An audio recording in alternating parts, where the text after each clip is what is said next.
오늘은 우리 복음의 견고한 교회 시리즈 세 번째 시간이고요. 성령의 다스림을 기뻐하는 교회입니다. 에베소서 4장 7절부터 16절까지 1절부터 16절까지 말씀 같이 볼 텐데, 오늘은 봉독은 7절부터 16절까지 함께 봉독합니다. 7절부터 16절, 제가 7절 말씀을 먼저 봉독합니다. 우리 각 사람에게 그리스도의 선물의 분량대로 은혜를 주셨나니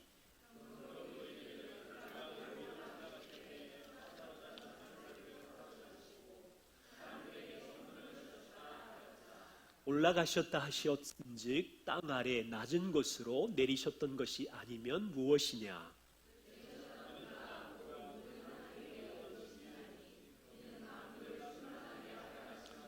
그가 어떤 사람은 사도로, 어떤 사람은 선지자로, 어떤 사람은 복음 전하는 자로, 어떤 사람은 목사와 교사로 삼으셨으니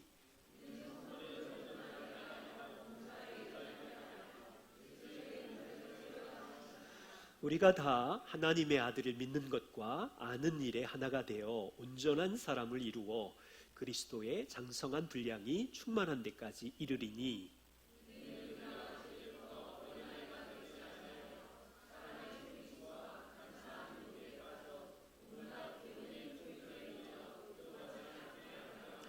오직 사랑 안에서 참된 것을 하여 범사에 그에게까지 자랄지라.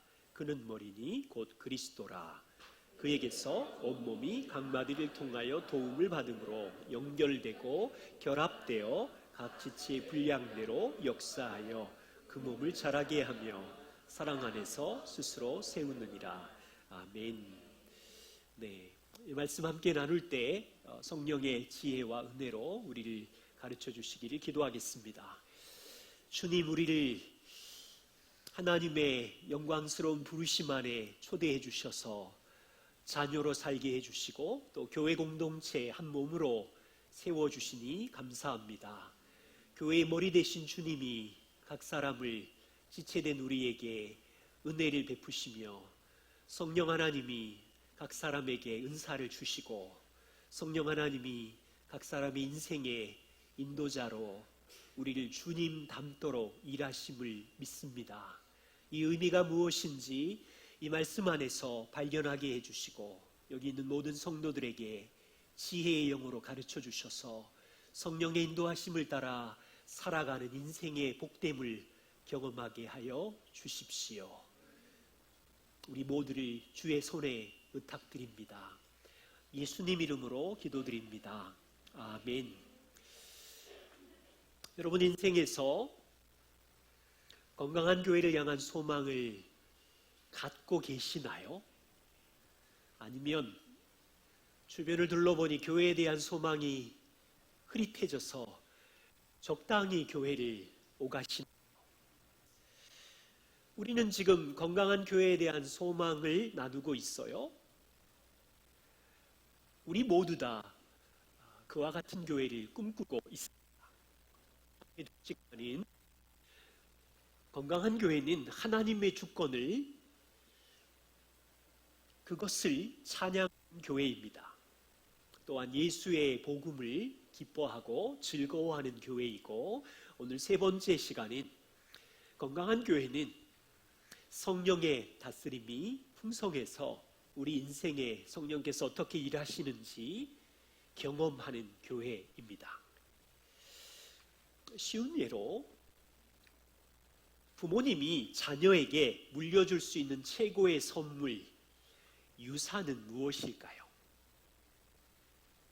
여기 어르신 계신데 어르신들께서 자녀에게 물려주고 싶으신 유산이 있다면 어쩌면 아끼고 아낀 내가 살던 아파트를 자녀에게 물려주고 싶으실 것 같고,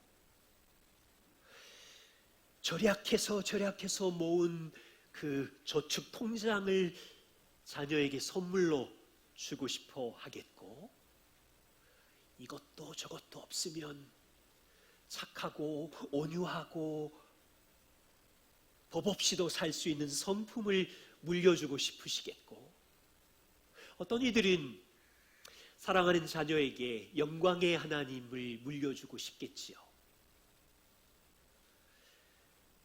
하나님 아버지께서 자기 생명을 주고 아들의 생명을 주고 사신 교회에게 무슨 선물과 유산을 주고 싶을까요? 최고의 유산 선물. 하나님, 내가 낳은 이 교회를 나의 주권과 통치를 너희 인생의 어떠한 상황과 상관없이 항상 예외 없이 측량할 수 없는 사랑과 지혜로 내가 낳은 교회를 다스릴 거야. 이 유산을 주고 싶으실 거예요. 내 아들이 십자가와 죽음으로 삶으로 준 이 복음, 이 복음의 능력을 교회 공동체에게 유산으로 주고 싶으실 거예요. 또한 인생 너희 혼자 사는 게 아니야. 성령 하나님이 너희 인생의 최고의 동행자야. 그 하나님이 너희 옆에 있어. 너희 인생을 돌보고 다스릴 거야.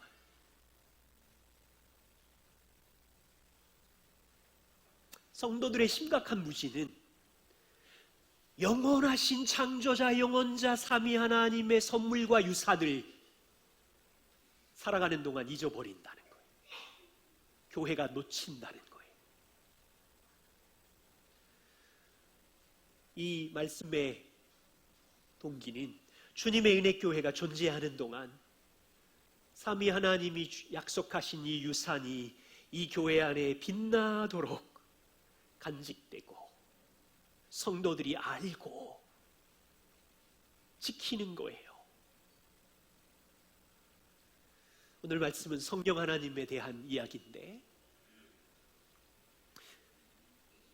교회의 머리이신 주님이 이 교회 안에 자기 피로 사신 성도들 인생 안에 성령 하나님은 영원히 함께 하시고 성령께서 각 사람에게 은사를 나누어 주신다는 거예요.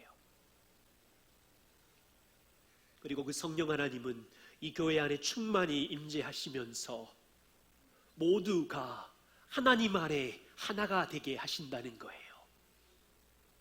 그리고 성령 하나님은 여러분을 다스리셔서 여러분은 생각도 못한 아버지를 닮게 하시고 그리스도를 닮게 하시고 그 일을 위하여 성령 하나님은 쉬지 않고 여러분 인생에 들어오셔서 일하고 계신다는 거예요. 우리는 이것을 믿어요. 그래서 그 하나님, 성령님을 사모하는 거예요. 첫 번째입니다. 오늘 읽은 에베소서 4장 7절 14절에 보면 바울은 십자가에 죽으신 그리스도께서 승천하시고 각 교회를 향하여 그리스도의 선물, 은혜의 분량대로 은사를 주신대요. 10절에 그는 하늘 위에 오르신 자인데 승천하신 그리스도인데 죽음을 이기고 사탄을 하신 왕인데 만물의 통치자인데 생명을 주고 낳은 교회에게 선물을 주시기를 11절 교회에 있는 어떤 사람에게는 사도로 세우시고 어떤 사람에게는 선지자로 세우시고 어떤 사람에게는 복음 전하는 은사를 주시고 어떤 사람은 돌보는 목사와 교사로 세우셨으니 바울은 에베소 교회에게는 승천하신 그리스도가 이 교회를 돌보고 세상의 빛과 소금이 되게 하려고 그리스도께서 은사를 각 사람에게 주신다라고 말했어요. 그런데 고린도 교회 성도들에게는 성령 하나님께서 각 사람에게 은사를 주신다고 말해요.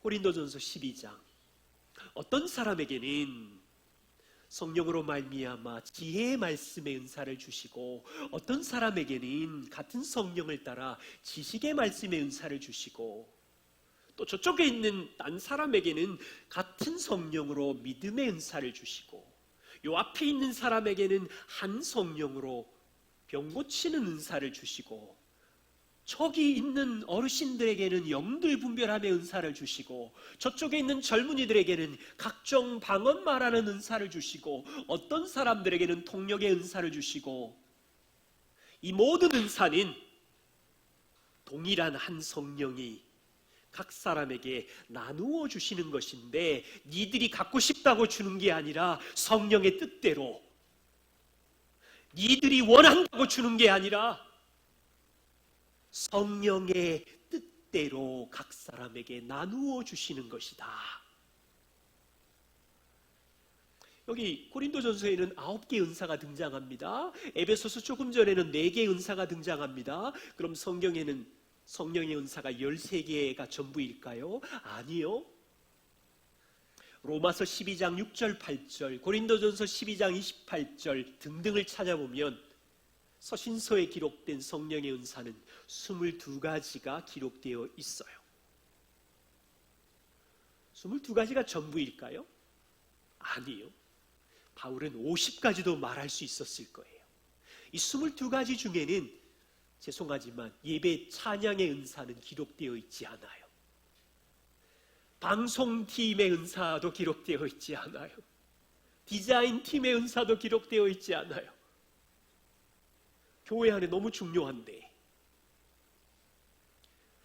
핵심은 22개지만 성령께서는 교회를 위하여 각 사람에게 은사를 성령 하나님의 뜻대로 나누어 주신다는 것이고, 재미있는 일은 강성환에게 아니면 누구에게 몇 가지 은사를 몰아서 몽땅 주신다는 게 아니라,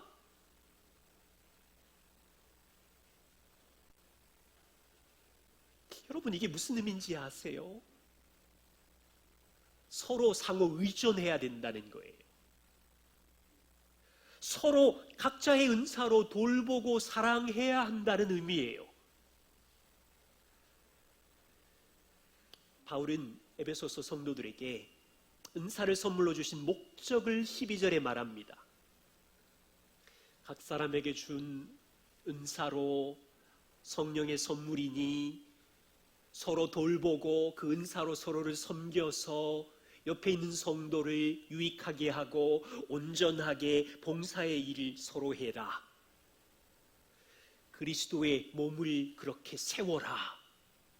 이 은사는 초자연적인 주께로부터 온 선물인데, 그것은 너희의 유익이 아니라, 너희만의 행복이 아니라 서로를 돌보고 서로를 성장시키고 서로 사랑 안에서 그리스도의 몸을 만들어 가라. 저와 우리 모두는 완전한 사람이 없어요. 구원을 이루어가고 있는 중이고 또한 공사 중이에요. 무슨 의미예요? 모든 사람이 다 약하다는 뜻이고 부족하다는 뜻이고 각 사람마다 까칠한 약점이 있다는 의미고 공사 중이라는 의미예요. 은사가 다 한 사람에게 몰빵되지 않았어요. 서로의 도움이 필요하다는 의미예요. 성령이 각 사람에게 주신 은사, 저한테는 찬양의 은사가 없어요. 저는 박치거든요. 그래서 여기 강문희 형제님, 박창식 형제님, 정연호 형제님 이런 분들이 찬양의 은사로 교회를 섬겨야 제가 예배 안의 기쁨을 누릴 수 있는 거지요. 여기 계신 분들 중에 믿음의 은사, 격려의 은사가 탁월한 사람이 있다면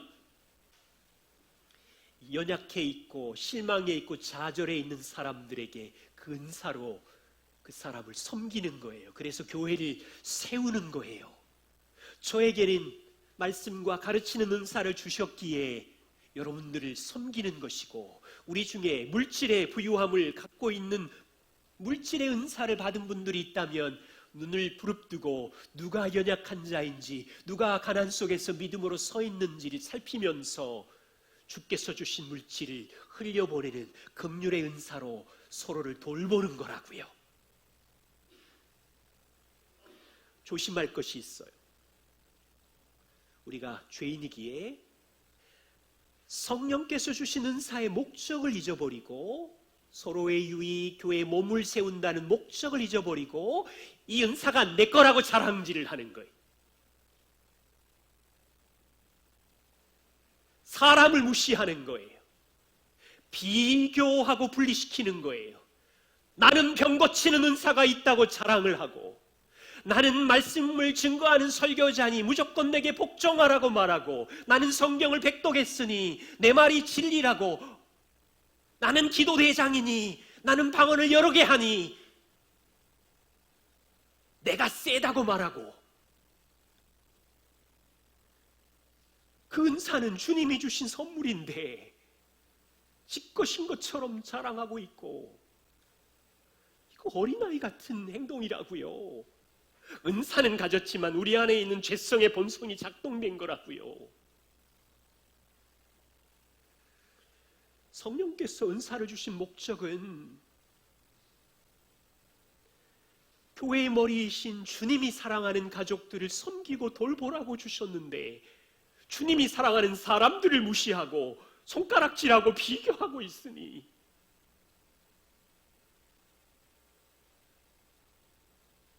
목적을 잘 기억하셔야 돼요.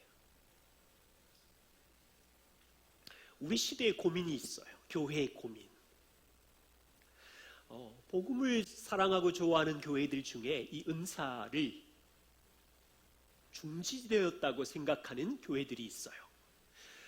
웨인 그루덤이 조직신학책에서 이렇게 표현했는데, 오늘날 복음주의 진영 안에 신약 성경에 언급되는 은사들이 모두 다 오늘날 교회에서 사용하기에 유효한가 질문합니다. 그래서 어떤 교회와 어떤 학자들은 기적적인 은사들, 특별히 예언의 은사, 방언의 은사, 통역과 병 고치는 신유와 귀신을 쫓아내는 이 은사들은 초대교회 초창기 사도시대에는 있었지만 이제 더 이상 이 은사는 필요하지 않고, 아마 사도시대 1세기 말이나 2세기 중반쯤에 이 은사들은 끝났을 것이라고 주장하는 학자들과 교회들이 있습니다. 이렇게 주장하는 이유 중에 하나는 고린도전서 12장 10절을 근거로 그 주장을 펼쳐갑니다. 사랑장 중에 10절에 온전한 것이 올 때에는 부분적으로 하던 것이 패하리라는 말씀입니다. 그래서 학자와 이것을 주장하는 교회는 이 온전한 것을 하나님의 말씀, 완전하신 성경으로 보는 거예요. 그래서 온전한 하나님의 말씀 1.1의 변함이 없는 이 말씀이 있으니 부분적으로 하던 것, 방언, 예언, 병 고치는 은사는 이제 폐하여졌다, 성경으로 충분하다라고 말합니다. 오늘날 한국교회 안에도 미국 교회 안에도 이 은사 중지론을 주장하는 분들이 계십니다. 우리 교회는 이 온전한 것을 성경이라고 보지 않고 예수 그리스도의 재림으로 이해합니다. 그래서 주님의 은혜교회는 성령의 은사는 온전하신 예수 그리스도가 왕으로 재림할 때까지 교회 안에 초자연적인 은사들, 방언, 예언, 통역, 병 고침 등 모든 성도들에게 존재하고 주님이 주신다고 믿습니다. 이 은사로 서로를 유익하게 하고 교회의 몸을 세우고 이 초자연적인 은사로 복음을 전하게 하신다. 여러분, 저와 우리가 기억할 것이 있어요. 은사 중지론을 말씀하는 교회를 건강하지 않다고 말하는 것을 조심하십시오.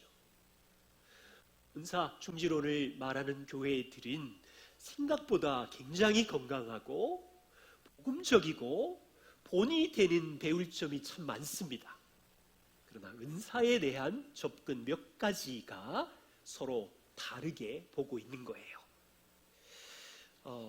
주님의 은혜교회는 계속해서 성령의 은사를 배워가야 하는데요.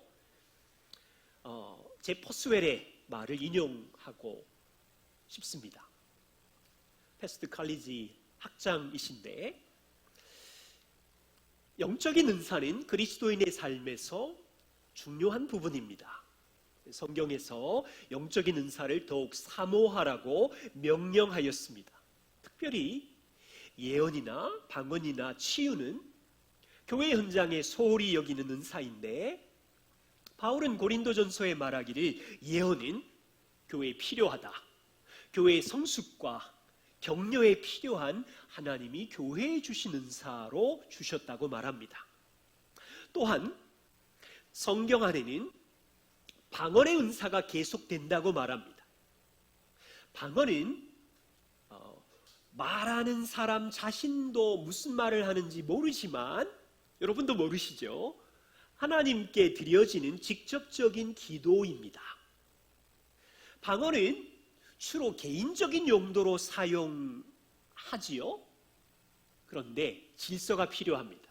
고린도전서 바울이 말하기를 방언이 공개적인 자리에서 해석되지 않는 데서 공개적으로 방언이 활용되기를 원치 않았어요. 방언이 무슨 말을 하는지 통역이 수반되는 경우에만 방언의 은사가 공개적인 예배의 자리에서 사용해야 한다고 방언을 어떻게 써야 되는지 질서를 이야기했습니다. 마찬가지로 예언과 마찬가지로 방언도 내가 방언 3가지나 해 자기 과시나 무질서한 방식으로 기도가 안 되니까 나도 무슨 뜻인지 모르지만 나는 방언이나 해, 나는 세다고 이렇게 하는 용도로 쓰라고 주신 게 아니라 그 또한 서로의 유익을 위하여 주셨기에 통역이 있을 때 사용하라고 합니다. 제가 볼 때 이 지점까지 지혜롭게 쓰고 있는 교회를 잘 보지는 못했어요. 바울이 강조했듯이 각 은사는 영광의 하나님, 성령 하나님이 각 사람에게 주셨기 때문에 소중히 여겨야 돼요. 눈에 보이는 설교하는 은사만 소중한 게 아니라 믿음의 은사, 긍휼의 은사, 격려의 은사, 우리 몸 안에 보이지 않는 심장, 허파, 간들은 한 번도 칭찬을 못 들으면서도 일생 동안 우리 안에 생명을 유지하는 이 놀라운 기능들 있잖아요.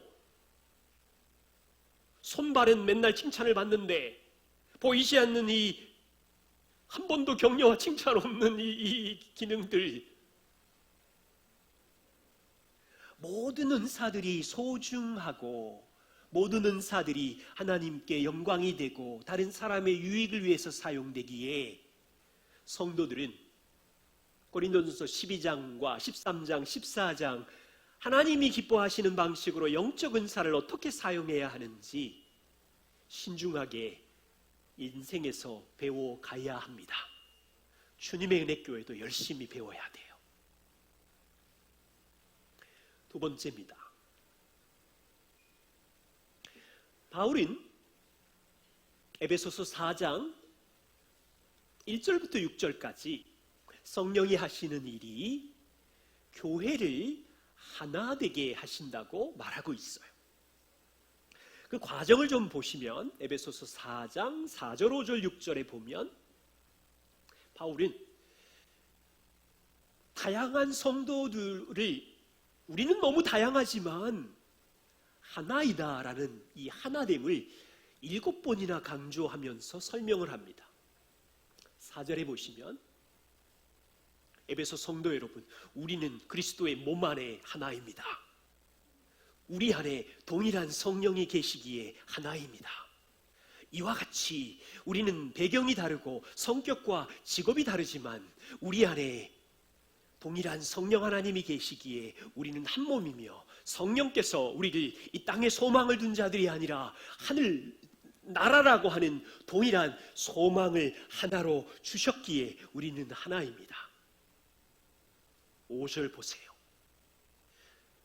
성도 여러분, 세상을 보세요. 세상 사람들은 내 인생은 내 것이라고 말하지만 우리는 함께 내 인생의 주인은 주 그리스도이십니다. 그러기에 우리는 하나이고 30년 전 십자가에 죽은 그리스도가 우리 인생의 주인이라고 말하는 동일한 믿음을 가졌기에 우리는 한 가족이며, 이 믿음 때문에 그리스도 안으로 들어가는 증거로 세례를 함께 받았기에 우리는 한 몸입니다. 6절을 보세요. 하나님도 한 분이시요 그분은 역사와 만물의 통치자이신데, 로마의 사람들인 수많은 다신이, 쾌락신이, 술신이, 치유신이 자연과 역사를 다스린다고 하는데, 로마 황제가 인생과 역사를 통치한다고 말하지만 우리는 만유에 계신 하나님을 동일하게 아버지라고 말하니 한 몸입니다. 여러분, 교회 공동체는 특별합니다. 완전 새로운 종족이에요. 세상 사람들이 가지고 있는 가치관, 세계관하고 너무 달라요. 우리는 우주의 아버지 안에 한 가족이고요, 아버지의 아들 예수 그리스도의 십자가의 구원으로 동일한 믿음을 가진 한 가족이고요, 아버지의 아들의 생명의 보혈의 피로 한 몸이 되었고요, 성령 하나님이 우리 안에, 교회 안에, 여러분 삶 안에 계셔서 동일한 하늘나라의 소망을 품고 살아가는 한 가족, 하나됨이 있는 거예요. 누가 하셨어요? 하나님이 우리의 하나됨의 존재를 불러주셨지요. 그러면 누가 이 하나됨을 깨트리겠어요? 어떤 왕이, 어떤 권세자가, 어떤 부자가 창조자 하나님, 구원자 예수 그리스도, 영원하신 지혜와 사랑의 성령 하나님이 하나 되게 하신 걸 누가 깨트리겠냐고요. 그런데 바울은 3절에 아무도 깨트릴 자가 없지만 성령이 하나 되게 하신 것을 너희가 힘써서 지켜야 된다. 어떻게 지킬래? 너희가 겸손하게 지키고, 온유하게 지키고, 오래 참음으로 지키고, 그리스도의 사랑 안에서 서로 용납함으로 이 하나됨을 지켜야 된다. 여러분, 이 말씀이 무슨 의미일까요? 제가 두 가지 예를 들어볼게요. 한 가정이 있는데 아빠의 이름은 영철이고 엄마의 이름은 순자예요. 결혼을 해서 아들과 딸을 낳았어요. 그런데 두 사람이 20년 동안 성격 차이 때문에, 작은 말투 때문에 20년 내내 네가 옳으네 내가 옳으네 싸우고 던지고 찢고 깨어지고 도배도 여러 번 하고 물고 뜯고 이혼 직전인데 결혼을 유지하고 있었어요. 아들이 보다 못해서 상처가 너무 많아가지고 고등학교 졸업을 하고는 훌라당 직장을 얻어서 집을 탈출했어요. 딸은 엄마 아빠 싸우는 게 너무 힘들고 보기 싫어가지고 외국으로 도망가 버렸어요. 질문: 이 네 가족은 가족입니까? 가족이 아닙니까? 질문이 어려우세요? 가족이지요. 혈육의 피를 나눈 한 가족이에요. 세상이 볼 때도 가족이고 호적으로도 가족이고 하나님이 볼 때도 깨어지지 않는 가족이에요. 이들이 가족됨은 누구도 깨트릴 수 없어요. 그런데 이들이 가족인 건 분명하지만 보여진 모습은 깨어져 있어요. 망가져 있어요.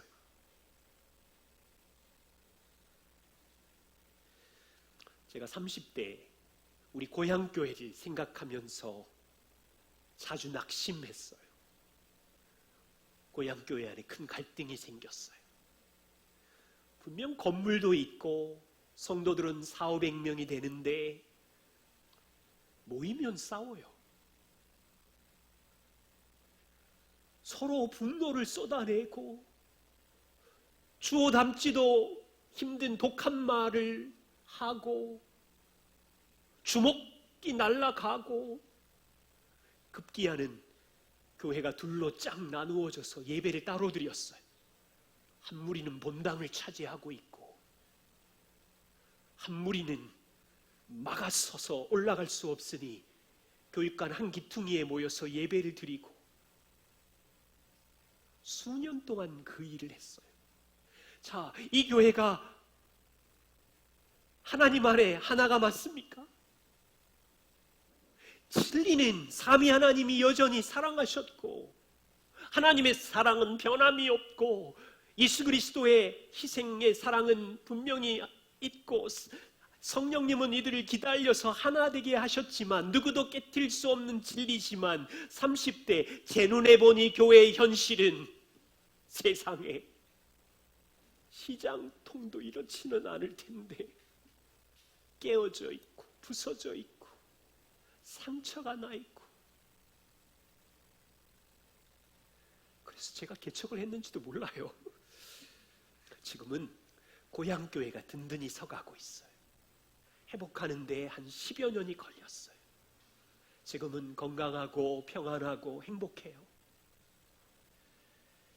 자, 무슨 의미를 나누고 있냐면 주님의 은혜교회는 처음부터 하나님 아버지 안에 한 가족이 그분의 사랑 안에서 예수 그리스도의 주인 되심을 고백하는 머리 되심과 지체로 한 몸이 되었어요. 그리고 각 사람 안에 성령이 함께 있고 이 땅이 소망이 아니라 천국이 소망인 한 가족이에요. 그러나 제가 있으므로 여러분이 있으므로 교회는 보이기에 하나됨을 깨트릴 수 있는 위협적인 요소를 날마다 매주마다 가지고 있어요. 그래서 바울은 3절에 성령은 너희를 하나 되게 하시는데 성령은 너희를 하나 되게 하셨는데 보여지는 교회의 모습이 하나 되려면 힘써서 5가지 힘써서 겸손하고 힘써서 온유하고 힘써서 너희가 받은 사랑 안에 용납해야 세상에 하나됨을 보일 수 있다. 지난 시간 주님의 은혜교회 역사 속에 여기까지 하나됨을 지켜주셔서 감사합니다. 그 의미는 무엇일까요? 교회 성도들 중에 누군가는 힘써서 겸손했기 때문에 누군가는 온유와 오래 참음과 용납으로 이 교회를 지켰기 때문에 그건 어디로부터 온 일이라고요? 우리의 도덕심이 아니라 우리의 도덕심이라면 갈로 밖에 내놨을 텐데 성령의 하나 되게 하시는 은혜를 이해하고 겸손하고 인내하고 참고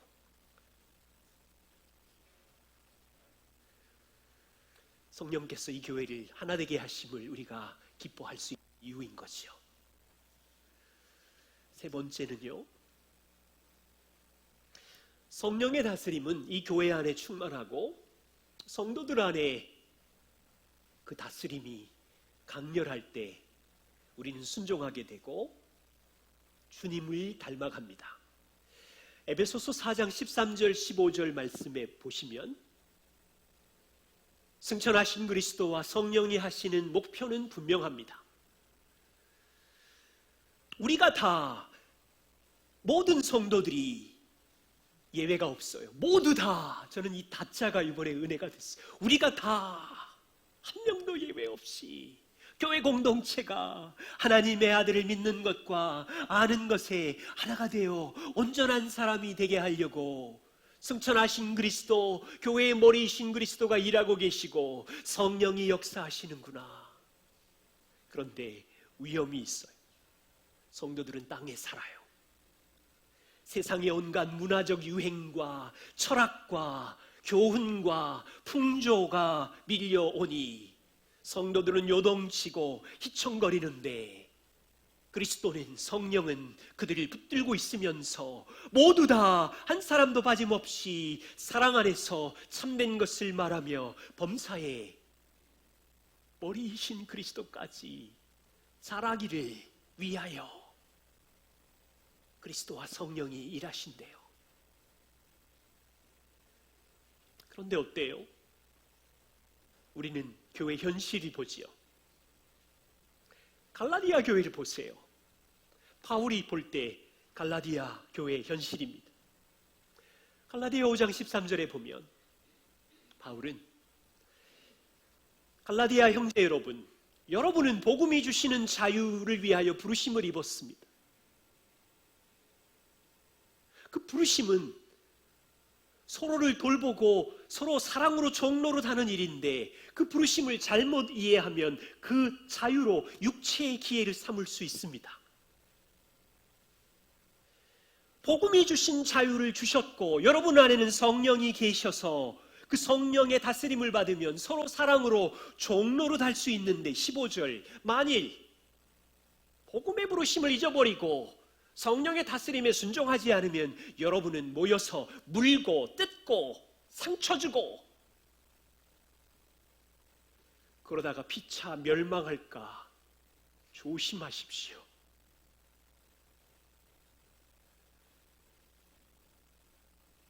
바울은 이걸 이렇게 설명해요. 17절.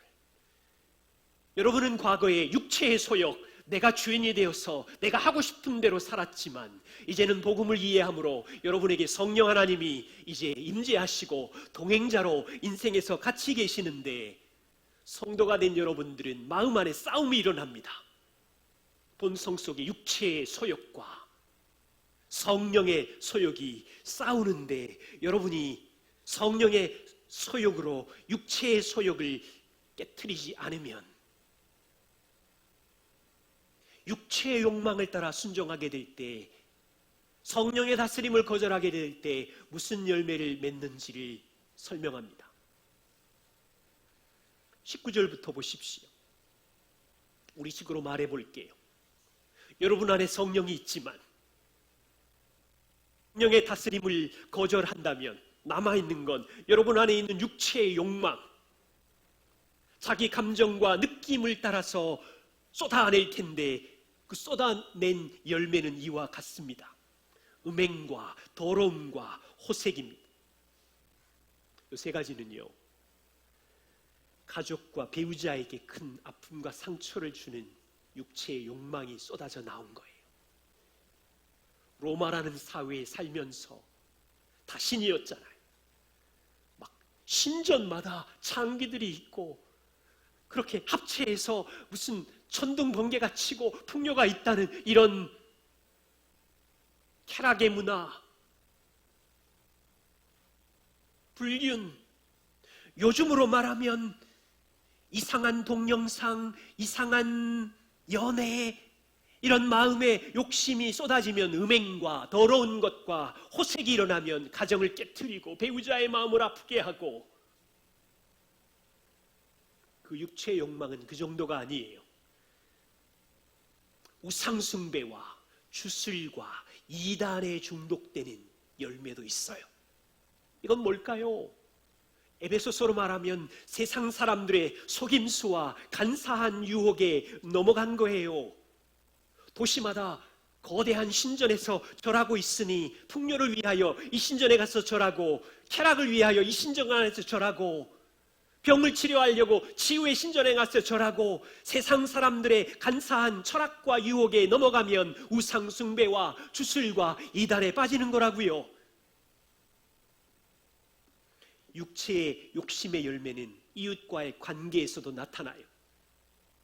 자기 마음에 들지 않으면 비교, 시기, 우월, 열등감, 서로 물고 뜯고 어린아이같이 어떻게 돼요? 그러면 원수 맺는 것, 분쟁, 시기, 분냄, 당짓는 것, 분열, 투기, 술취함, 방탕함.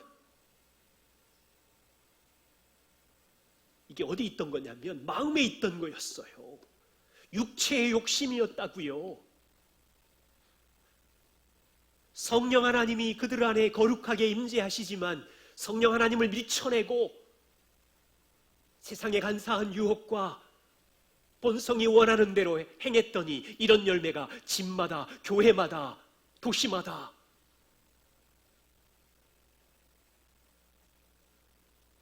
하나님의 비전은 뭐였어요? 에베소서 4장, 갈라디아 4장 19절, 너희 안에 계신 성령님은 교회의 머리신 그리스도는 거룩한 소망이 있는데 범사에, 일상에 그리스도에게까지 자라기를 원하시는 거예요. 주님을 닮게 하는 거예요. 그 성령은 너희들이 땅의 간사한 속임수와 문화에 휘청거리고 요동하지 않도록 붙잡아 주시는데 이 성령님은 강압적이지 않아요. 굉장히 인격적이에요. 온유하고 친절하세요. 여러분들에게 말을 걸어오고 설득하시지만 그 영광의 성령 하나님은 여러분들을 강압하거나 밀치거나 그렇게 하지 않으세요. 굉장히 젠틀하세요. 그 거룩하신 하나님을 이 더러운 우리들이 밀쳐낼 수 있을 정도로 젠틀하세요. 그냥 우리의 더러운 수렁에 있을 때 그분은 탄식하시고 슬퍼하시지만 우리의 인격을 존중하신다고요. 제 삶에 그러셨어. 너무 한없이 오래 참으시고 인자하신 성령님, 저를 강압하지 않으시는 성령님, 저를 설득하시지만 오래 참으시는 성령.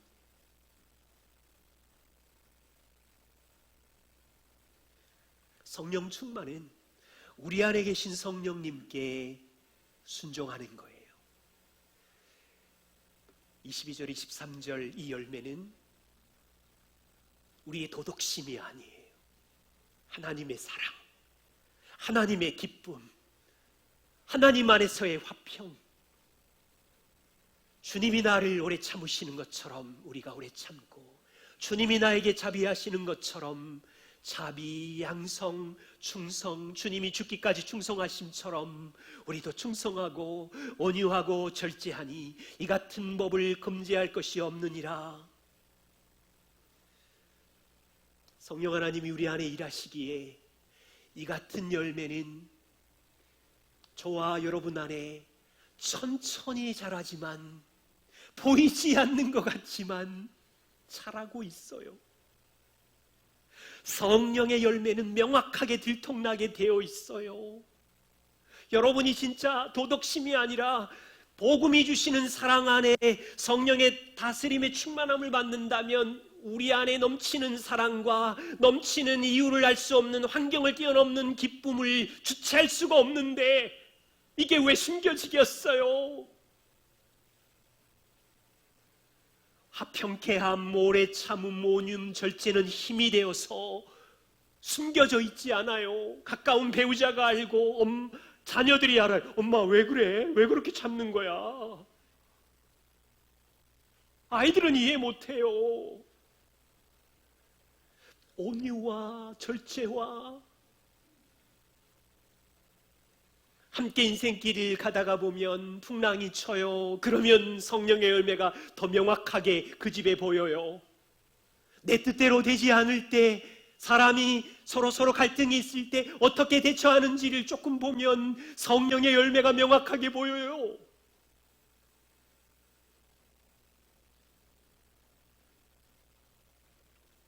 성령 하나님은 이 교회 안에, 복음으로 거듭난 성도들 안에 영원히 항상 동행하세요. 일하고 계세요. 때로는 우리가 성령의 다스림을 싫어하고 내 감정대로 할래요. 내버려 두세요. 세상의 문화의 풍조를 따라 할래요. 쓰러질 수도 있고 어린아이처럼 행동할 때 성령은 내버려 두시겠죠. 그럼 우리는 너덜너덜 만신창이가 될 수 있어요. 기다리시는 거죠. 내 안에 계신 주님은. 그런데 그 성령 하나님은 우리를 참고 인내하고 기다리면서 탄식하고 있고, 우리가 만신창이가 된 그곳에서 주님 제 손을 좀 잡아주세요, 저를 도와주세요, 조금만 일어나면 박수를 치면서 아들아 딸아 내가 기다렸어, 내 손을 잡아라. 초자연적인 사랑이 내게 부어지게 되고 그분의 만족의 기쁨이 내게 일어나게 되고 그거에 감격해서 내 안에 사랑과 희락과 온유와 오래 참음의 열매를 맺게 되는 거예요. 안토니 호쿠마는 이렇게 말합니다. 성령의 계속적인 충만은 한순간이 아니라 인생의 전 삶의 영역 속의 도전이며 매일 새로운 날의 도전입니다. 성령의 충만은 특별부흥에 가서 주여 외칠 때 이벤트 같이 주는 게 아니라 인생의 모든 영역, 일상의 삶, 가정, 결혼, 직장, 고난이 있을 때, 형통한 날, 골짜기 있는 날, 그곳에 성령은 같이 계시고 일상의 삶에 그분의 다스림을 받을 때 나오는 열매라고요. 그 열매를 맺기 원하신다면 갈라디아 5장 24절 말씀을 기억해야 돼요. 그 열매는 그냥 맺혀지지 않아요. 예수 그리스도의 사람들은 육체와 함께 마음 안에 있는 욕심, 정욕과 탐심을 죽여야 돼. 십자가에 던져야 돼. 그 열매는 내 안에 있는 죄를 죽인 열매라고요. 반복해서 죽인 열매라고요. 가정에서 자녀들 앞에, 배우자 앞에 예수 그리스도의 사람들은 내 마음에 있는 육체의 정욕을 반복해서 죽이면서 아빠의 역할, 엄마의 역할을 하면서 자녀들에게 그 열매를 보여주는 거예요. 직장에서 까칠한 동료 앞에 있지만 그리스도 예수의 사람들은 하고 싶은 탐심대로 하는 것이 아니라 그분의 다스림, 충만을 받고 순종할 때 나오는 열매예요. 인생에 예기치 못한 골짜기 앞에 내 감정대로 저주하고 하나님의 사랑을 의심할 수 있지만 성령의 다스림 앞에 주님, 제가 여기서 일어날 힘이 없어. 저 좀 도와주세요. 그 고백을 하는 그곳에 인내와 사랑과 기쁨을 하나님으로 만족해서 주신다고요. 주님의 은혜교회 세 번째 가치를 여러분과 나누었습니다. 성령 하나님은 이 교회와 동행하시는데 이것을 지식으로만 아는 교회가 아니라 진리로 경험하는 교회입니다.